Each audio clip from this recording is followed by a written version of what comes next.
Dead weight. That's all you are, Mitchell. Colonel Reed's voice cut through the darkness of Fort Campbell's obstacle course like a blade.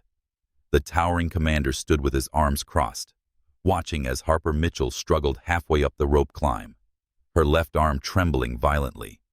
Around them, 20 elite SEAL operators snickered, their night vision goggles glowing green in the darkness. "Look at her shaking like a leaf," Sergeant Morrison laughed, pointing at the small woman dangling 15 feet above ground. "Bet she can't even do 5 push-ups without crying for mommy." The team erupted in laughter as Harper's grip slipped, her boots scrambling for purchase against the rope. Colonel Reed stepped forward, his 6'4" frame casting a shadow even in the moonlight. "This is supposed to be an elite unit, not a daycare center. Get down, Mitchell. You're embarrassing yourself and wasting our time." Harper's fingers went white as she held on, sweat dripping despite the 40-degree temperature. Her left arm spasmed again, a tremor that seemed to amuse the watching soldiers even more. "Sir, I can," she started, her voice barely audible. "You can what? Slow us down? Get someone killed?" Reed's voice boomed across the training ground. "I've seen Girl Scouts with more upper body strength." The mocking laughter echoed through the night air, but none of them noticed the way Harper's breathing had suddenly steadied, or how her trembling had stopped completely. Let's return to that cold night at Fort Campbell, where Harper's ordeal was just beginning. Harper's descent from the rope wasn't graceful. She hit the ground hard, the impact sending up a small cloud of dust that caught in the floodlights.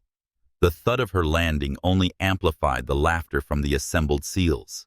Someone had their phone out, recording what they clearly thought would be prime entertainment for the barracks later. Private Elena Rodriguez was the only one not laughing. The youngest member of the support staff stood at the edge of the group, her face tight with discomfort, as she watched Harper push herself up from the dirt. There was something about the way Mitchell moved, slow, deliberate, like every motion had been calculated in advance. Harper stood, brushing the dust from her worn BDUs. The uniform had seen better days. Patches slightly faded, fabric worn thin at the knees and elbows. She kept her eyes down, but her stance was peculiar. Feet shoulder-width apart, weight evenly distributed, center of gravity low. It was a fighter's stance, though none of the laughing soldiers seemed to notice. Morrison strutted forward, his chest puffed out like a rooster. "Why don't you head back to the supply depot where you belong? That's a safe space for the weak." His buddies chuckled, feeding off his bravado. Morrison was built like a linebacker, 6'2", 220 pounds of muscle earned through years of special operations training. Harper remained silent, her gaze fixed on the ground. Her fingers unconsciously moved to her left forearm, pressing against the fabric of her uniform sleeve.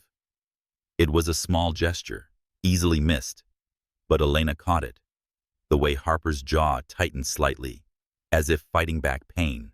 "All right, enough games," Colonel Reed barked. "Full squad, move to the night firing range. We've got live fire drills to complete." He turned to Harper, his expression a mixture of disgust and disappointment. "Mitchell, you follow behind. Try to keep up, if you can manage that without tripping over your own feet." The group began moving through the darkness toward the range, their movements fluid and coordinated.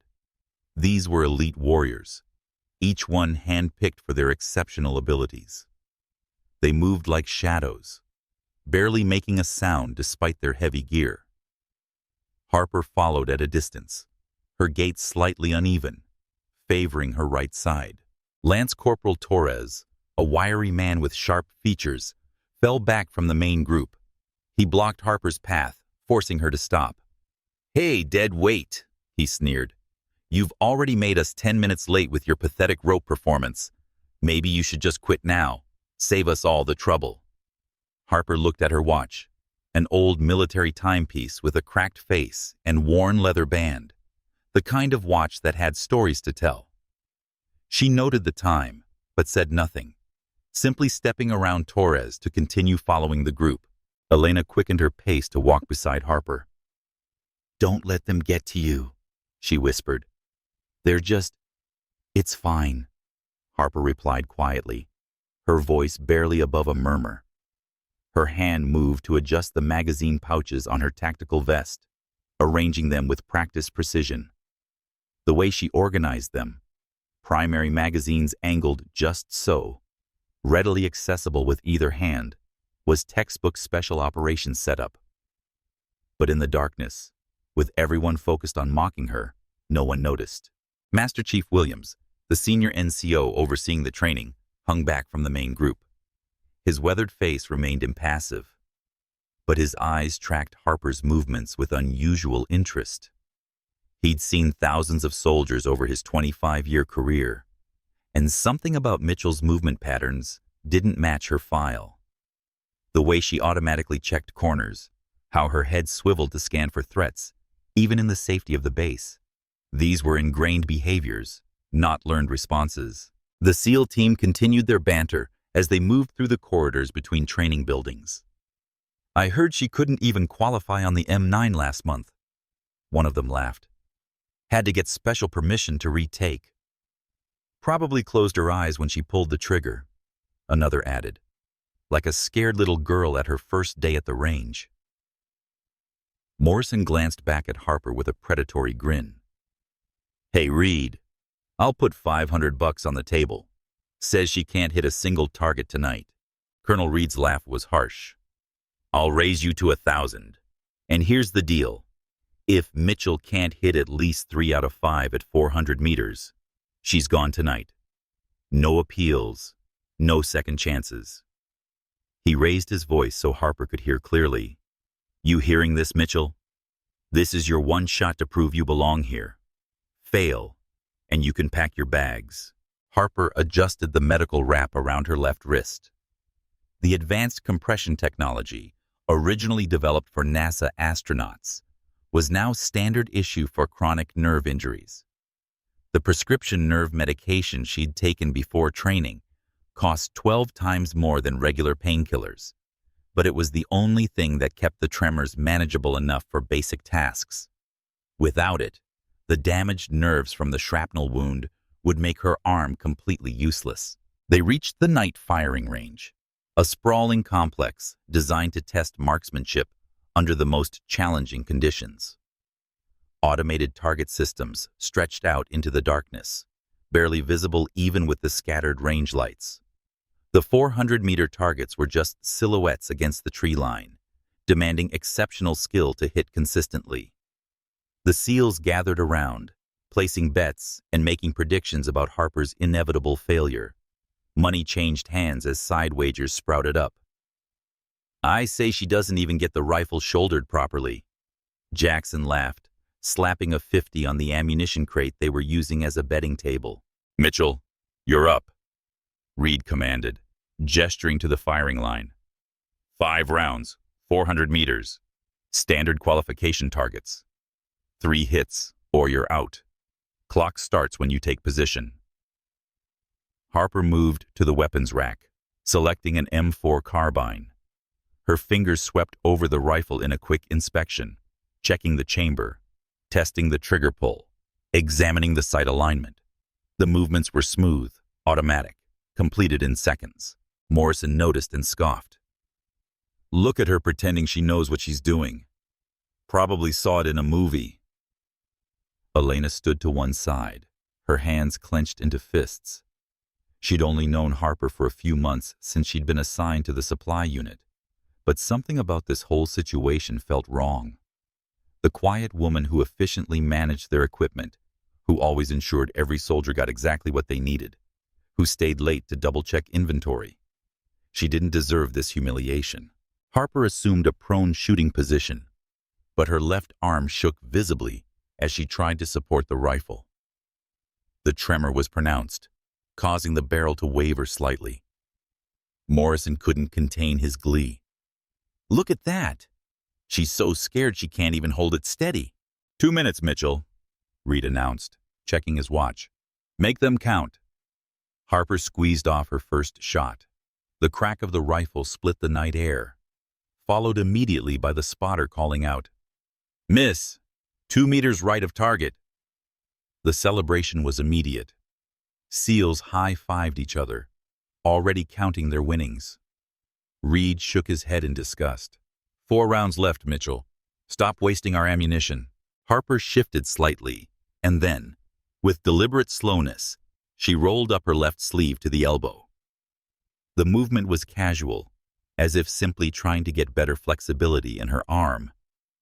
But as the fabric pulled back, it revealed something that made Master Chief Williams take an involuntary step backward.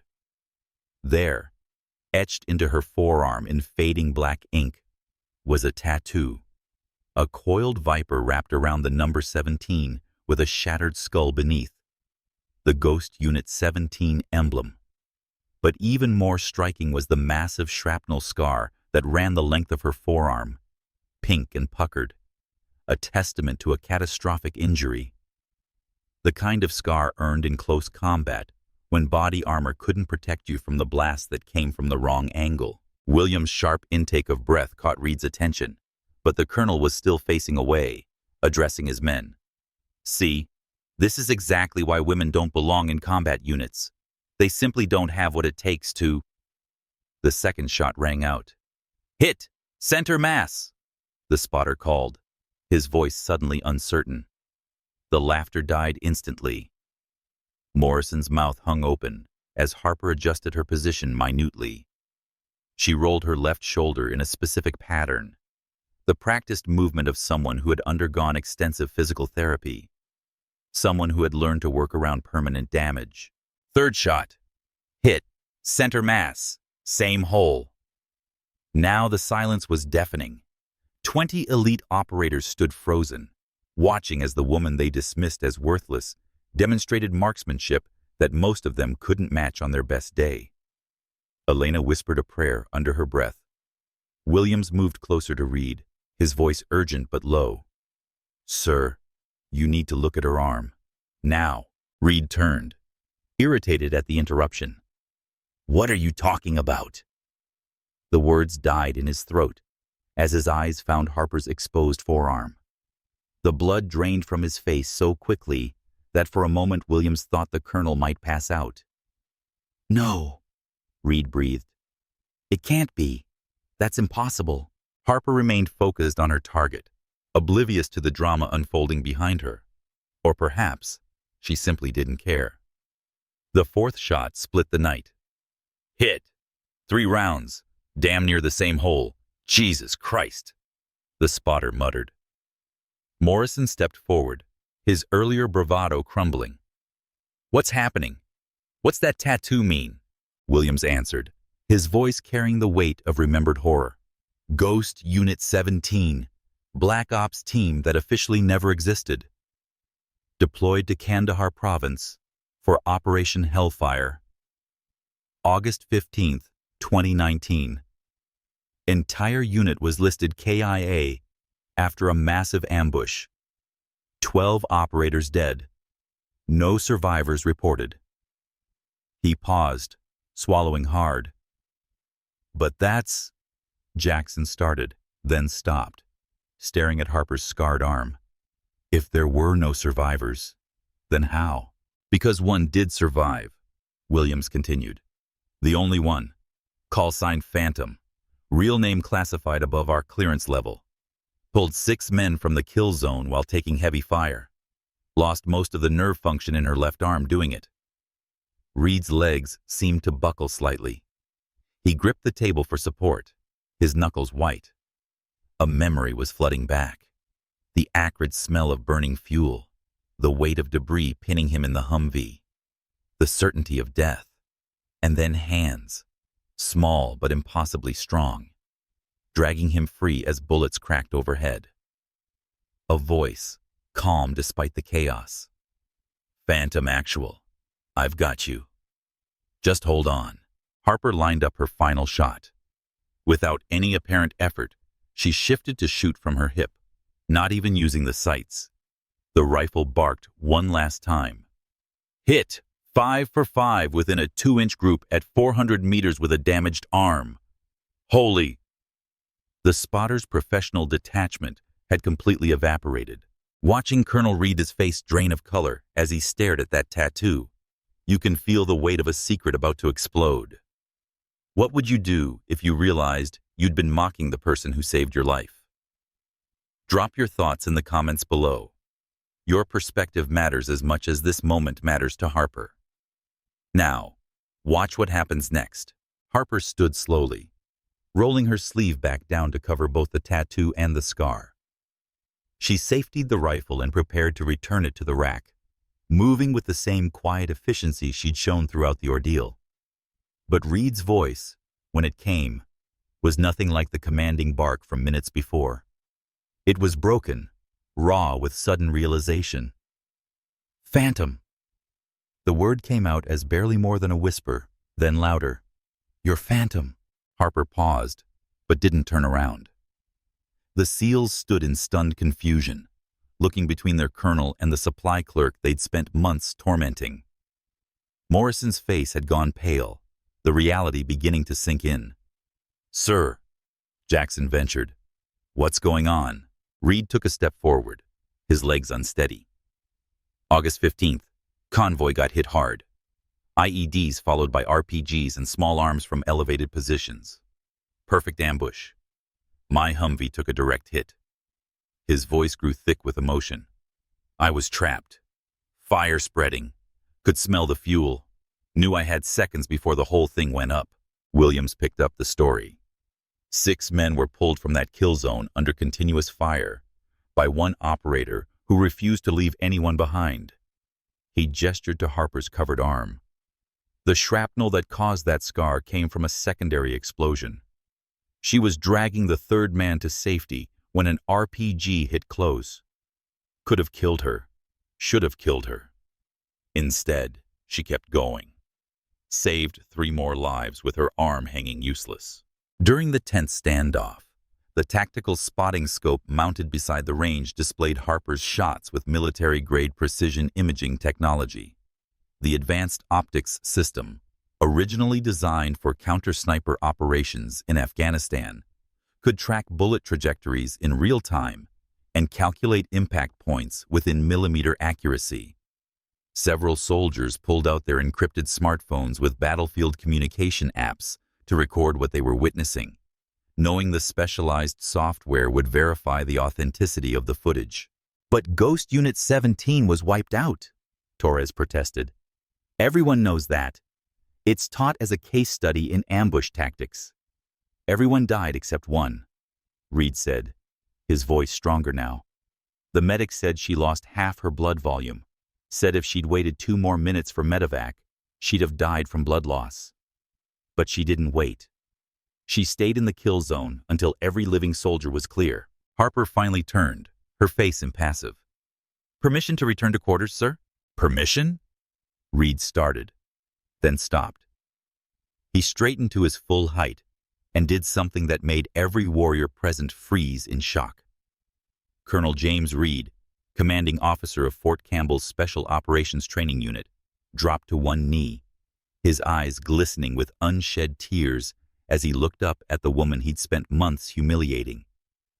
You saved my life, he said, his voice carrying across the silent range. I wouldn't have made it home to my wife, my kids. 6 families got their fathers, sons, husbands back because of you. And I... His voice cracked. I called you dead weight. Morrison stumbled backward as if physically struck. He'd been the loudest, the cruelest in his mockery, now faced with the truth. His face showed a mix of horror and shame that seemed to age him 10 years in seconds. Jesus Christ, what have we done? Harper looked down at Reed. You did your job, Colonel. You evaluated a soldier based on current performance. The past is classified for a reason. Don't, Reed said fiercely. Don't you dare let us off the hook. We judged you. We mocked you. He couldn't finish. William stepped forward. She's right about one thing. The past is classified. Phantom, Ghost Unit 17, officially never existed. Those men who were saved, the reports show they were extracted by air support. No mention of a lone operator. He paused, his weathered face grave. That's the kind of secret that protects ongoing operations, and the kind of sacrifice that never gets recognized. Elena had tears streaming down her face. The quiet supply specialist she'd befriended, who never complained despite obvious chronic pain, who worked twice as hard as anyone else just to keep up. She was a legend, a ghost story that special operators whispered about in hushed tones. But why? Morrison asked, finding his voice. Why hide? Why take the abuse? You could have... Could have what? Harper interrupted, speaking directly to him for the first time. Worn my medals? Demanded special treatment? That's not what ghosts do. She gestured to her covered arm. 11 good operators died that day, men and women who were better soldiers than I'll ever be. They deserve to be remembered, not me. Reed stood slowly, his command voice returning. Attention, all personnel. Attention.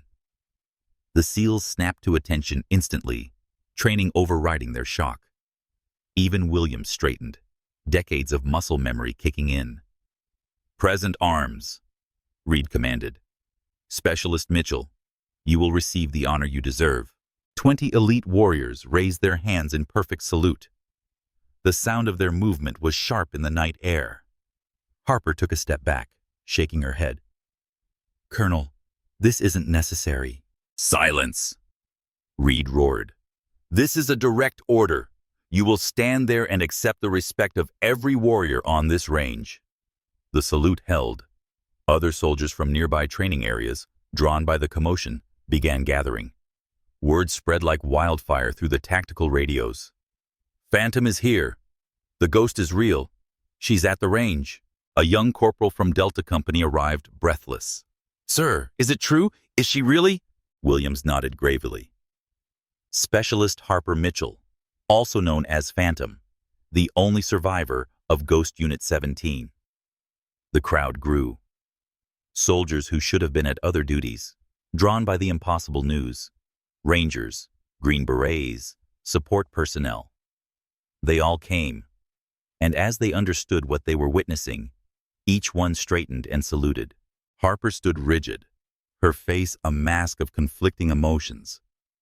This was exactly what she'd tried to avoid. The attention, the hero worship, the singling out. She'd wanted to serve quietly, to honor her fallen teammates through simple, dedicated service. Morrison broke from the saluting line, approaching Harper with his head bowed. Specialist Mitchell, Phantom, He struggled for words. There's no apology sufficient for how I've treated you. God, I'm so sorry. Harper met his eyes. You treated me like any other soldier who couldn't meet standards. That's what I wanted. But you're not just any soldier, Morrison protested. I'm a supply specialist with nerve damage who can't climb a rope. Harper interrupted. That's all you knew. That's all you were supposed to know. Torres stepped forward, his face etched with shame. But we could have helped. If we'd known about your injuries, we could have treated me differently, Harper finished. Given me special accommodations, easy duty. That's not what my team would have wanted. Her voice grew fierce. They died as warriors. The least I can do is live as one, even if I can't fight like one anymore. The aftermath required Harper to undergo intensive evaluation at the base medical facility, where advanced nerve conduction testing equipment measured the extent of her injury. The specialized rehabilitation technology, originally developed for treating combat veterans with traumatic nerve damage, revealed she maintained only 30% function in her left arm. Despite this, the computerized assessment confirmed her shooting accuracy exceeded 98% of active special operators. Reed's voice cut through the murmurs of the growing crowd. From this moment forward, Specialist Mitchell is the primary marksmanship instructor for all special operations units at Fort Campbell. Any objections? Sir, no, sir! The response was thunderous. Jackson pushed through the crowd, his young face eager despite the shame in his eyes. Specialist, I mean phantom, would you teach us? Really teach us, not just marksmanship, but how to be worthy of soldiers like your team. Harper looked at him for a long moment. My team is dead, Corporal. I can't teach you to be like them. The crowd deflated slightly at her words, but then she continued. What I can teach you is to never underestimate anyone, to judge soldiers by their heart, not their appearance, and to remember that the strongest warriors are often the ones who choose not to show their strength. Elena approached, wrapping Harper in a fierce hug, despite military protocol. Thank you, she whispered, for showing me what real strength looks like. Williams cleared his throat. I should mention I knew who you were from day one. Harper turned to him, eyebrow raised. Master Chief, I was at Kandahar, different unit, but I was there for the aftermath. His voice grew rough. Saw what you did. Saw the blood trail you left dragging those men to safety. Recognized your movement patterns the first day you reported here. He paused. Kept my mouth shut because I figured you had your reasons. Then why speak now? Harper asked. Williams gestured to the assembled soldiers. Because they needed to learn this lesson, that heroes don't always wear capes or medals. Sometimes they wear supply unit patches and work in warehouses, bearing their pain in silence. Reed stepped forward. We need to discuss your future, Specialist. The Pentagon will want to know. The Pentagon can wait. Harper interrupted. Sir, she added belatedly, right now, I have inventory to complete for tomorrow's shipments. The crowd parted as she moved to leave, but Reed's voice stopped her. Mitchell, 0600 tomorrow. Officers' conference room. That's an order. Harper nodded and continued walking, her gait slightly uneven from old injuries, her left arm held carefully against her side. The crowd watched her go in silence, processing what they had witnessed. Morrison turned to the group, his voice carrying new determination. Anyone who posted video of mocking her, delete it now. Anyone who spread stories about her being weak, you make it right. Starting tomorrow, she teaches us, and we're going to be the best damn students she's ever had. The group dispersed slowly, each lost in their own thoughts. The night firing range, which had begun as a scene of mockery and humiliation, had become a place of revelation and redemption. Later that night, security footage would show Harper in the supply warehouse, methodically checking equipment and updating inventory logs. Alone, she allowed herself a moment of vulnerability, her hand tracing the outline of the tattoo through her sleeve. Her lips moved in silent words, names, perhaps, 11 names of soldiers who would never come home. Elena found her there an hour later. You don't have to do this tonight, she said softly. The inventory can wait. Harper looked up from her clipboard. My team always completed their missions. The least I can do is finish mine. She paused, then added quietly, It's how I honor them. Elena nodded and picked up a clipboard of her own. Together they worked in companionable silence, checking supplies that would keep other soldiers safe in the field. It was unglamorous work, far from the raids and operations that made headlines. But it mattered. Every properly maintained piece of equipment, every accurately tracked item, could mean the difference between a soldier coming home or not. 3 months would pass before the full impact of that night became clear. Harper's marksmanship classes drew students from across the special operations community. Her teaching style was unique, quiet, patient, focused on fundamentals rather than flashy techniques. She taught them to shoot despite physical limitations, to adapt and overcome. Morrison became one of her most dedicated students, arriving early and staying late. During one session, he approached her with a question that had been burning since that night. Why didn't you hate us? We were cruel. We deserved your anger. Harper adjusted his grip on the rifle minutely. Anger is weight, Sergeant. I'm already carrying enough. She stepped back to observe his form. Besides, you treated me exactly as I appeared, a weak link in the chain. That's good operational thinking, Never apologize for maintaining standards. But we went beyond maintaining standards, Morrison protested. We were bullies. Yes, Harper agreed simply. And now you know better. That's growth. My team would appreciate that. The rifle cracked. Morrison's shot hitting center mass at 600 meters. Harper nodded approvingly. Better. Remember, the rifle is an extension of your will. If your mind is cluttered with guilt, your shots will reflect that. As word spread through the special operations community, visitors began arriving. Officers who had been in Kandahar, operators who had heard the whispers about Phantom, medical personnel who treated the catastrophic injuries. They came to pay respects, to thank her, to understand how someone could sacrifice so much and ask for nothing in return. Reed became her fiercest protector, shutting down any attempts to exploit her story for propaganda or publicity. When a Pentagon public affairs officer suggested a media tour to highlight women in special operations, Reed's response was legendarily profane. Harper belonged to Fort Campbell, and he would ensure she could serve on her own terms. But changes were coming. The phone on Harper's desk, a rarely used landline connected to secure military networks, began ringing more frequently. Classified numbers, coded messages, requests for consultation on operations that seemed increasingly urgent. One evening, as Harper finished teaching an advanced course on shooting through injury, her phone rang again.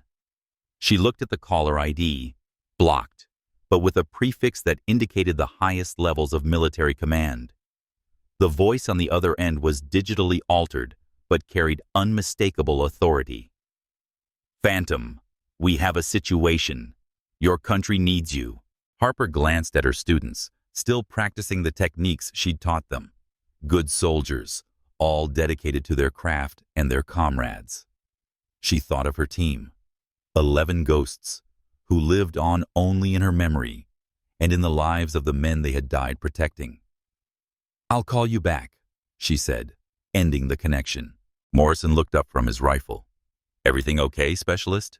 Harper considered the question. For 3 years, she'd hidden in plain sight, bearing her pain and her secrets in silence.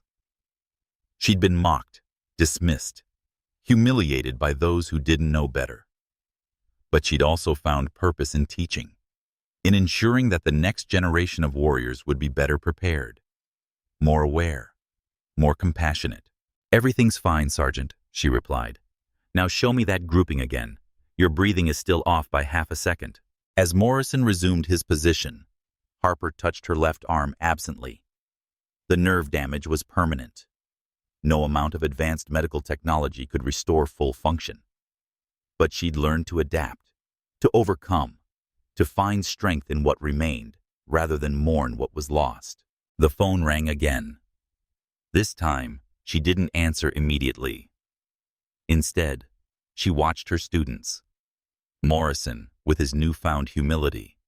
Elena, who'd started cross-training with combat units. Jackson, whose natural talent was blooming under proper instruction. They were her mission now, her way of ensuring that the sacrifice of Ghost Unit 17 continued to matter. The phone's persistent ringing finally stopped, but Harper knew it was only temporary. They would call again. They always did when the need was dire enough. She returned her attention to her students, but Williams had noticed the distraction. Take 5, everyone, the Master Chief announced. Hydrate and check your equipment. As the soldiers dispersed, Williams approached Harper. His expression was knowing, the look of someone who'd received similar calls throughout his career. They're not going to stop calling, are they? Harper set down her rifle, her fingers unconsciously massaging her damaged arm. No, they never do when they think they need a ghost. What do they want this time? Does it matter? Harper's voice carried a weariness that went beyond physical pain. There's always another mission, another crisis only someone expendable can handle. William studied her carefully. You're not expendable. Not to these soldiers. Not to the people you saved. Everyone's expendable, Master Chief. That's the first lesson Ghost Unit learned. She paused, her eyes distant.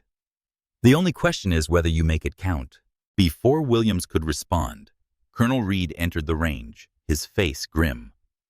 Behind him walked a figure that made Harper's spine straighten involuntarily. General Patricia Hayes, commander of Joint Special Operations Command, the woman who had personally classified the Ghost Unit files. The training range fell silent as every soldier recognized the stars on Hayes's uniform. She was a legend in her own right, a combat veteran who'd risen through the ranks by leading from the front. Her presence here meant something significant was happening. "Specialist Mitchell," Hayes said, her voice carrying the authority of someone used to absolute obedience. "We need to talk." Harper remained at attention. "Ma'am." Hayes gestured to Reed's office adjacent to the range. "Privately." As they walked, Harper noticed the subtle signs. The increased security presence, the communications van parked outside, the nervous energy crackling through the base. Whatever this was, it was big. Inside the office, Hayes didn't waste time with pleasantries. She placed a classified folder on the desk, its red cover stamped with security markings Harper hadn't seen in 3 years. 18 hours ago, a deep cover intelligence asset went dark in eastern Syria. Their last transmission indicated they had acquired critical intel about a planned biological attack on U.S. forces. Harper didn't touch the folder. "With respect, ma'am, I'm a supply specialist with nerve damage. You need active operators for this." "I need someone who can think like a ghost," Hayes countered. "Someone who understands that sometimes the mission isn't about firepower. It's about being invisible, being underestimated." She pushed the folder closer. "The asset is one of yours, Sergeant David Chen, Ghost Unit 15. The name hit Harper like a physical blow. Chen had been her mentor, the one who taught her that survival wasn't about strength, but about adaptability. Ghost Unit 15 had been disbanded 2 years before her own unit's destruction, its members scattered to the wind. She'd thought Chen was dead. "He's been under for 7 years, Hayes continued, living as a local merchant, gathering intel that saved hundreds of lives. Now he's trapped, and every conventional rescue attempt we've modeled ends in catastrophic failure." Harper finally opened the folder, scanning the intelligence reports and satellite imagery. The situation was worse than Hayes had indicated. Chen wasn't just trapped. He was being hunted by multiple hostile forces who discovered his true identity. The building where he had taken shelter was surrounded, with no apparent way out. "You want me to plan the extraction?" Harper said. "I want you to lead it," Hayes corrected. "You'll have a support team, but this requires ghost thinking. Everyone else sees a fortress. You need to see what they don't." Harper's damaged hand trembled slightly as she studied the imagery. Leading meant field work. It meant trusting her compromised body in a life-or-death situation. It meant becoming the weapon she'd tried to leave behind. "My arm can still shoot 98% accuracy, can still think, can still lead." Hayes leaned forward.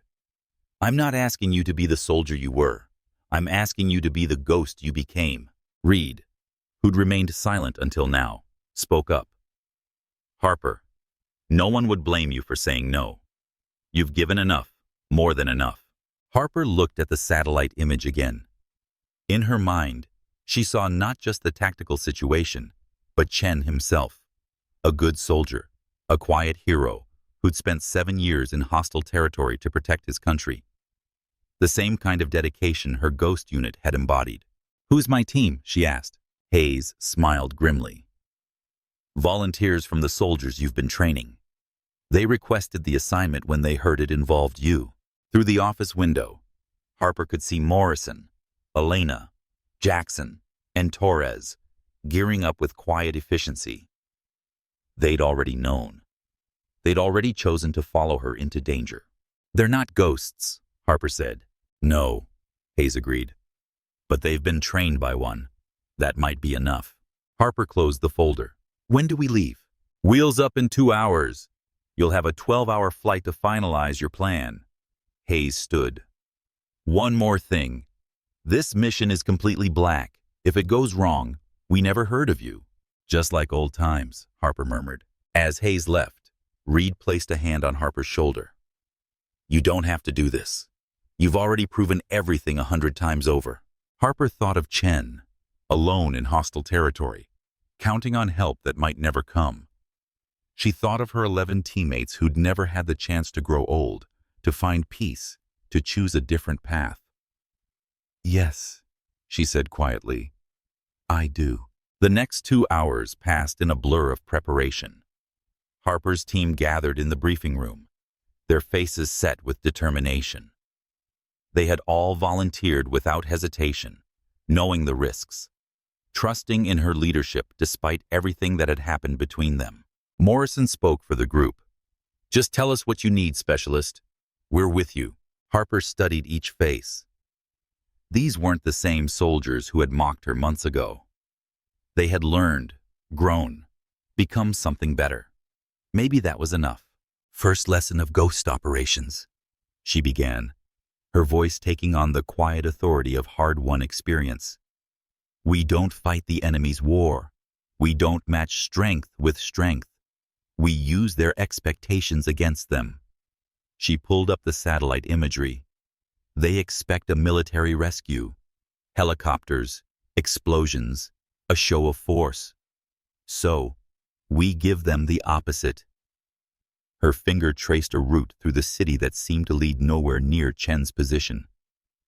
We become what they ignore. Over the next 12 hours, aboard a military transport flying through dark skies, Harper transformed her small team into something unprecedented.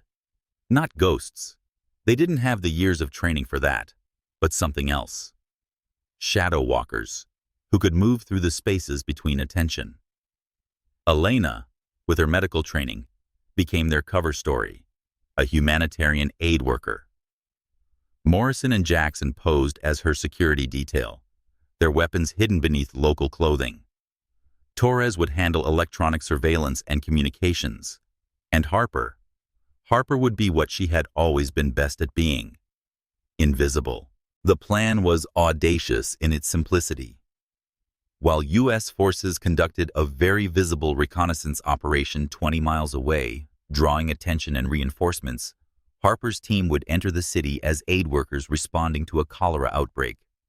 It was the kind of mission that Ghost Unit had specialized in, using misdirection and enemy assumptions as weapons more powerful than bullets. As they made their final approach to the forward operating base, Harper felt the familiar pre-mission calm settling over her.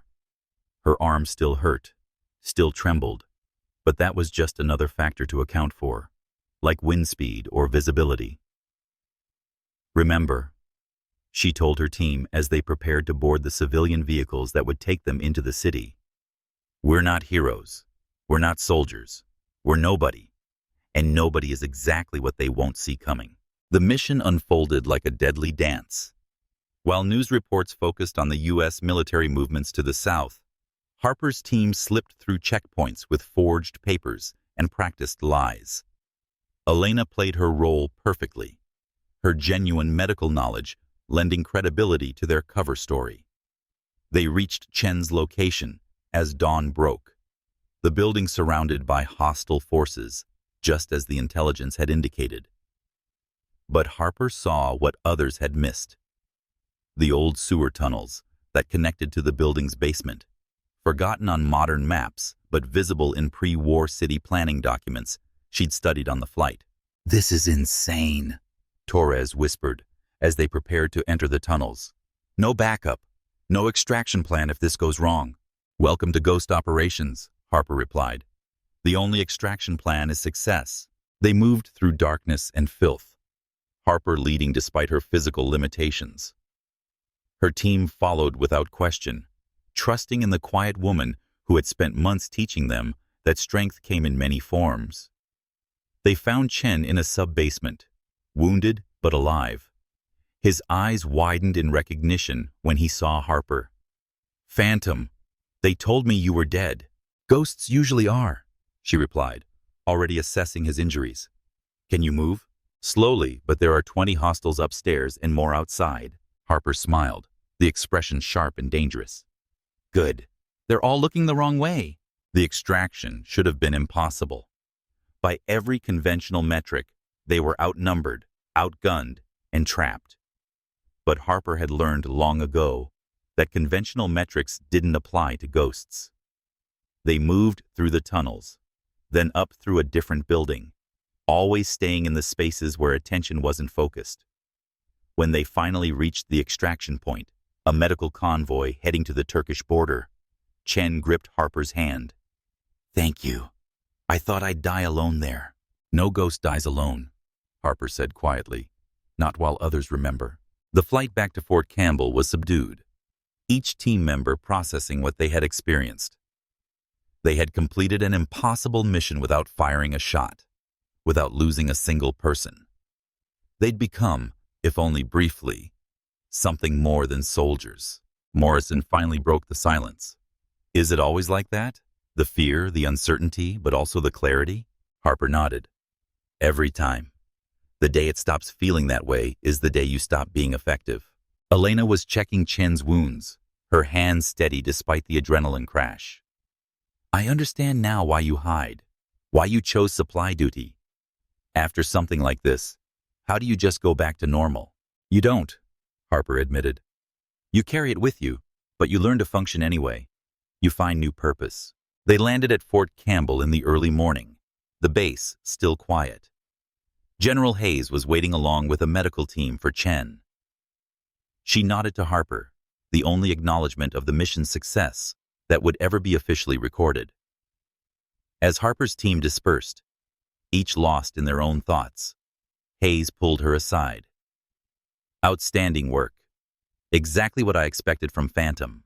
Harper met her gaze steadily. "Don't call again, General. This was the last time." Hayes studied her for a long moment. "You sure about that?" "My ghosts are at peace now. Chen is safe. My debt is paid." Harper glanced at her team, watching them walk away, changed by what they had experienced. "I have new responsibilities here. New purpose." Hayes nodded slowly. "Understood. But Harper, if we ever truly need Phantom again..."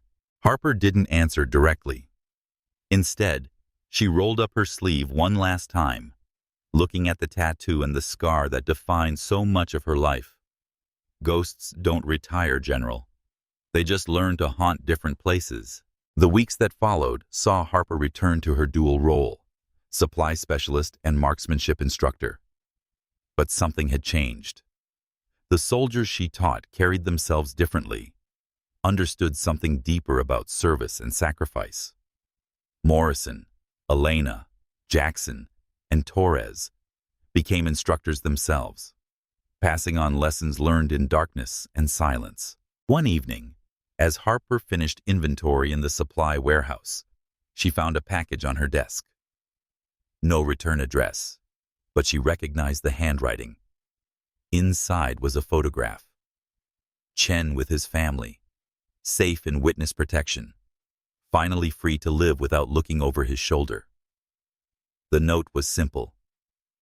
"A ghost saved my life. The least I can do is live it well." Harper placed the photo in her desk drawer next to the one of Ghost Unit 17. 11 faces frozen in time, plus one who would survive to carry their memory. She locked the drawer and returned to her work. Months passed. The phone on her desk gathered dust, its silence a testament to her final refusal. New soldiers arrived, heard the whispers about the supply specialist, who was more than she seemed. But Harper never confirmed or denied. She simply worked, taught, and honored her ghosts through quiet service. Then came the night when everything shifted one final time. Harper was alone in the warehouse, completing monthly inventory reports. The base was quiet, most personnel off duty or asleep. She heard the door open, but didn't look up, assuming it was the night watch making rounds. "Working late again, Mitchell?" The voice made her freeze. She knew it instantly, though she hadn't heard it in 5 years. Slowly, she turned to face the figure in the doorway.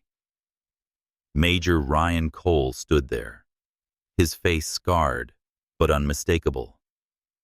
Ghost Unit 17's second in command. The one whose body had never been recovered. The one she'd mourned alongside the others. "You're dead," she whispered. "I saw the building collapse. No one could have survived."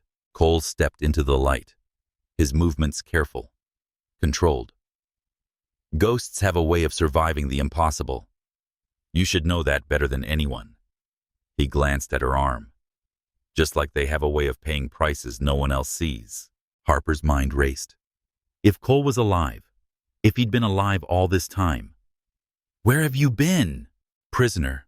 Escaped. Spent 3 years making my way back through hostile territory." His voice was flat, emotionless. "Only to find out my unit was written off, dead and buried. Forgotten." "Never forgotten," Harper said fiercely. "I carry them every day." "Honor them with what?" Cole interrupted, his calm facade cracking. "By hiding, by pretending to be weak? That's not what we trained for, Harper." She saw it then. The rage beneath his controlled exterior. The bitter anger of someone who had suffered alone while the world moved on. This wasn't the Cole she remembered. This was someone broken by isolation and pain, twisted by the belief that he had been abandoned. "Ryan," she said carefully, "you need help. Medical attention, psychological support. What you've been through." "What I've been through showed me the truth." Cole cut her off. "We were tools, disposable, used, and thrown away when convenient." He pulled out a folder thick with documents. "But not anymore. I've spent 2 years gathering this. Names, operations, secrets that certain people would kill to keep buried." Harper understood immediately. Cole wasn't here for reunion or rescue. He was here for revenge. "You can't expose classified operations. People will die. Good people like us already died," Cole snarled. "And for what? So politicians could play their games? So generals could earn their stars?" He set the folder on her desk. "I'm offering you a choice, Harper. Join me in bringing it all into the light, or stay here playing supply clerk while I burn it all down alone." The weight of the moment pressed down on Harper. She could see the pain in Cole's eyes, understand the rage that drove him. But she also saw the 11 faces in her drawer. Soldiers who'd believed in something greater than themselves. "The team wouldn't want this," she said quietly. "The team is dead," Cole shouted. "I'm what's left, me and you, and I'm done being a ghost for people who see us as expendable assets." Harper stood slowly, her damaged arm sending shoots of pain up her shoulder. She moved to the desk, picked up the folder, and felt its weight. Secrets that could destroy careers, expose operations, endanger assets still in the field. Cole watched her, hope and desperation warring in his eyes. She thought of Chen, alive because ghosts still believed in the mission. Of her students, learning that strength meant more than physical power.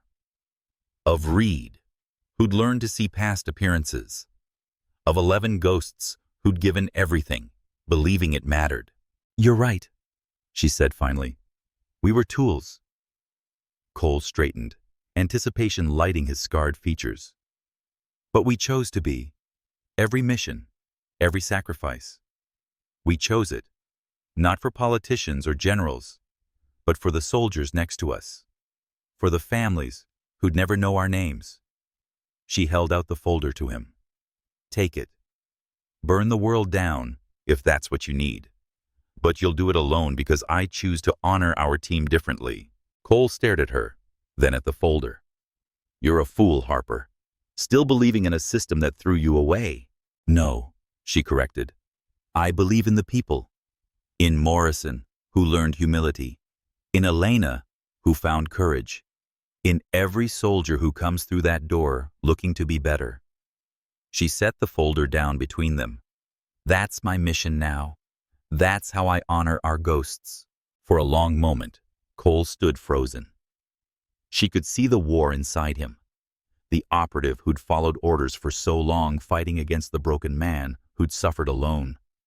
Finally, his shoulders slumped. I can't, he whispered. I can't just pretend it meant something when I lost everything. Harper moved around the desk, her steps careful. She reached out with her good hand and gripped his shoulder. Then don't pretend. Stay. Heal. Help me teach the next generation to be better than we were. Cole looked at her, tears cutting through the dirt and scars on his face. I'm not who I was, Harper. That man died in that building. So did the woman I was, Harper admitted. But we're still here, still breathing. That has to count for something. The folder sat between them, its secrets untouched. Outside, the base was beginning to wake, soldiers preparing for another day of training. Harper heard familiar voices. Morrison running PT, Elena preparing medical supplies, Torres calibrating equipment. Cole picked up the folder slowly. For a moment, Harper tensed, unsure which choice he'd make. Then he walked to the industrial shredder in the corner and fed the papers through, one by one. Years of gathered intelligence destroyed in minutes. Now what? He asked when it was done. Harper rolled down her sleeve, covering the tattoo that had defined so much of her life. Now you meet my students. Fair warning, they're a handful. Stubborn, prideful. Think they know everything? She smiled slightly. Remind you of anyone? Cole's laugh was rusty, unused. Yeah, they do. As the sun rose over Fort Campbell, two ghosts walked out of the warehouse. Not to disappear into shadows or take on another impossible mission, but to face something harder. Living in the light, teaching others to be better, honoring the dead by serving the living. Behind them, on Harper's desk, the phone remained silent. It would ring again someday. It always did when the need was dire enough. But for now, there were students to teach, soldiers to shape, and ghosts to lay to rest through purpose rather than revenge. The last entry in Harper's personal journal that night was brief. Cole lives. The unit is not forgotten. We continue to serve, just differently than before. And in the margin, barely visible, she'd written 11 names. Not in mourning anymore, but in promise. Their sacrifice would echo through every soldier she trained, every life she touched, every choice to be better than circumstances demanded. Ghosts, after all, are only as powerful as the living who remember them, and Harper Mitchell, Phantom of Ghost Unit 17, would make certain they were never forgotten. The journal closed, the lights dimmed, and somewhere in the darkness, a warrior's greatest weapon waited patiently for dawn. The choice to keep going, to keep teaching, to keep believing that service meant more than recognition, that strength showed itself in unexpected ways, and that sometimes the most powerful thing a ghost could do was refuse to disappear. Real warriors, she had written on the final page, don't need the world to see their scars. They just need to know that when the moment came, they didn't hesitate. They didn't fail. They didn't forget. We are all ghosts in the end. The only question is what we choose to haunt. Some haunt battlefields, their presence felt in every crater and scar upon the earth. I've walked those grounds at dawn, when the mist clings to the earth like the last breaths of the fallen, and felt them there. Not as supernatural entities, but as echoes imprinted on the very soil. In Afghanistan, there's a valley where Task Force Phantom lost 3 operators in an ambush. The locals won't graze their sheep there anymore.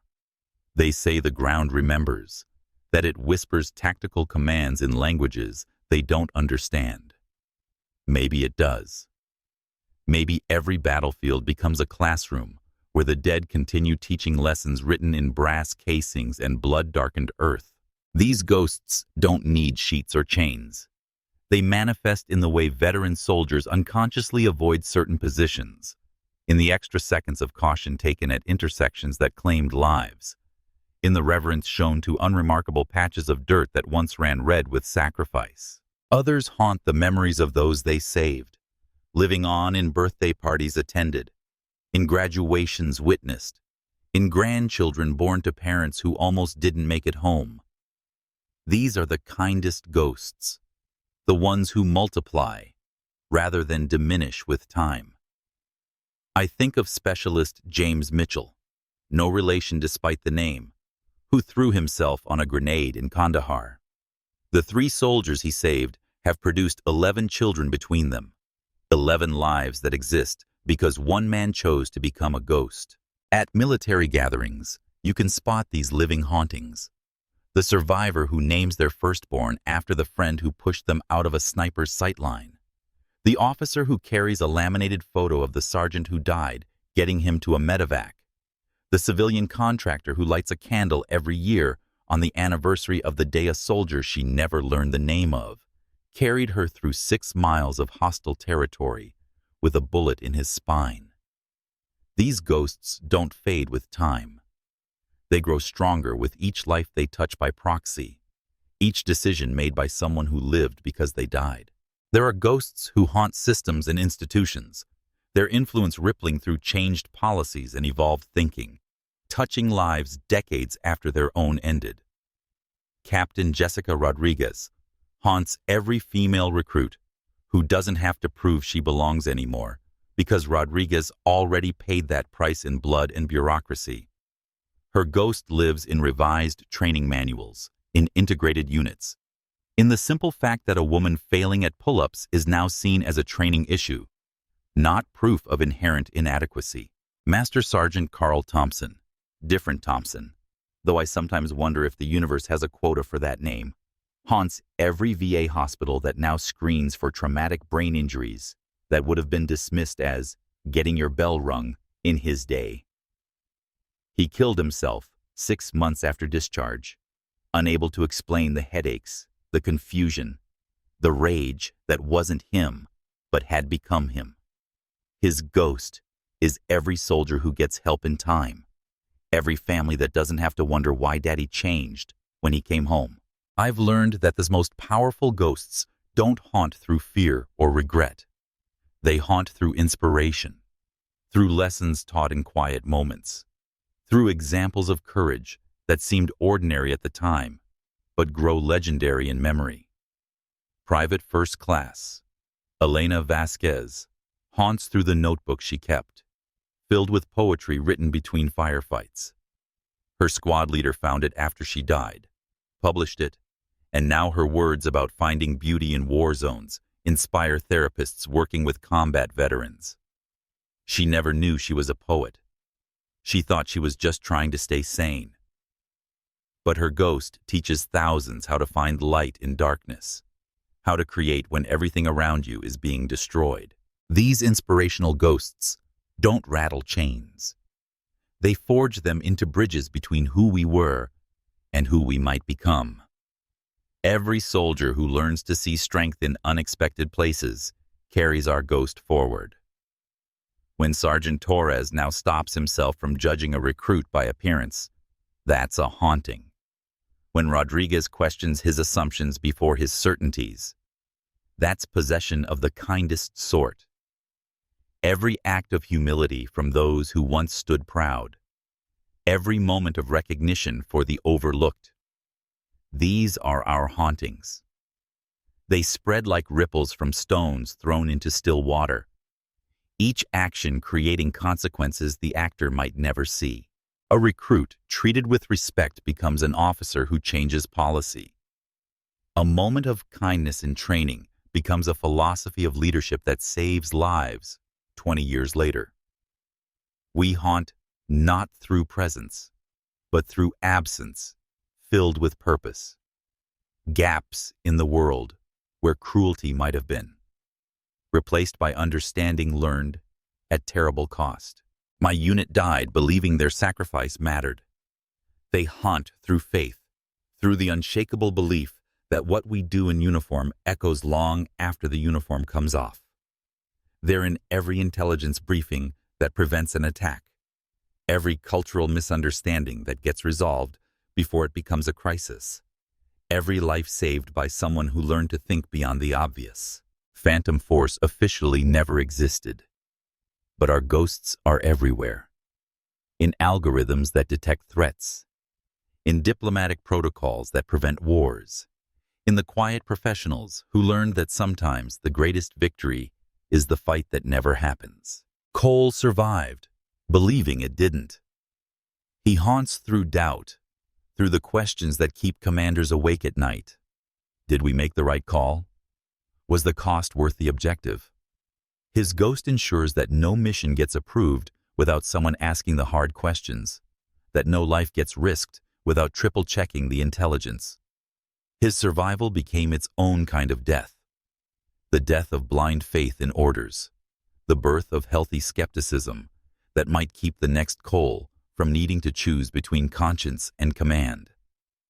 He haunts every after-action report that admits failure, every lesson learned written in ink instead of blood. I exist somewhere between, choosing to haunt not through anger or sorrow, but through purpose, teaching, shaping, remembering. My ghost walks the halls of Fort Bragg in every unconventional recruit who gets a chance, in every training evolution that measures judgment alongside physicality, in every moment when someone remembers that warriors come in forms we don't always expect. I haunt through every student who surpasses their teacher, every assumption shattered, every barrier broken by someone who was told they didn't belong. My haunting is a choice made fresh each day, to transform wounds into wisdom, loss into lessons, grief into growth. The dead don't get to choose their haunting. It's chosen by how they lived and how they died. But the living, we who carry their ghosts, we get to choose how we let them possess us. We can let them drag us into darkness, or we can let them lift us toward light. We can let their sacrifices become chains that bind us to old ways, or keys that unlock new understanding. Every day, I choose to be haunted by the best of those I've lost, to let their courage overshadow my fear, their faith overcome my doubt. In the end, we don't get to choose whether we become ghosts. Death and trauma ensure that our echoes outlast our footsteps, that our influence spreads beyond our intent. We only choose whether we haunt the world with our worst moments or our best, with our pain or with our purpose. And so I choose every morning when I face new recruits, every night when I plan operations that might make ghosts of others, to haunt this world with everything I've learned from those who haunt me. Because the most powerful ghost stories aren't about the dead at all. They're about the living who carry them forward, who choose to be possessed by purpose rather than paralyzed by the past. In the shadows of Fort Campbell, Harper Mitchell's story unfolds like a poignant reminder that true strength often hides behind scars and silence. Mocked as dead weight by her elite comrades, Harper endured relentless ridicule for her trembling arm and seemingly frail form, only to reveal herself as Phantom, the lone survivor of Ghost Unit 17, a Black Ops legend who dragged 6 men from the jaws of death in a Kandahar ambush, losing the use of her arm in the process. This tale isn't just about military valor. It's a profound life lesson on the perils of judgment and the power of unseen resilience. We all encounter people who appear weak or ordinary, perhaps a quiet colleague battling invisible pains, a friend masking grief with a smile, or even ourselves in moments of doubt. Harper teaches us that beneath every surface lies a story of sacrifice, a reservoir of courage forged in fire. Her choice to serve quietly, honoring her fallen teammates by teaching others to see beyond appearances, evokes a deep emotional truth. Real heroes don't seek applause. They endure, adapt, and inspire through humility. In our fast-paced world, where snap judgments dominate social media and daily interactions, Harper's journey urges us to pause, to offer kindness instead of scorn, and to recognize that the strongest souls often carry the heaviest burdens without complaint. It's a call to empathy, reminding us that every act of understanding can redeem past mistakes, just as Colonel Reed's knee-bent apology transformed mockery into respect. This emotional revelation hits home. Life's greatest battles are internal, and victory lies in lifting others up. If Harper's hidden strength moved you to tears or reflection, drop your thoughts in the comments below. What's a time you underestimated someone, and what did it teach you? Your stories matter, and they keep these lessons alive. Don't forget to hit that like button, subscribe for more inspiring tales of unsung heroes, and turn on notifications so you never miss a moment of motivation. Together, let's honor the phantoms among us.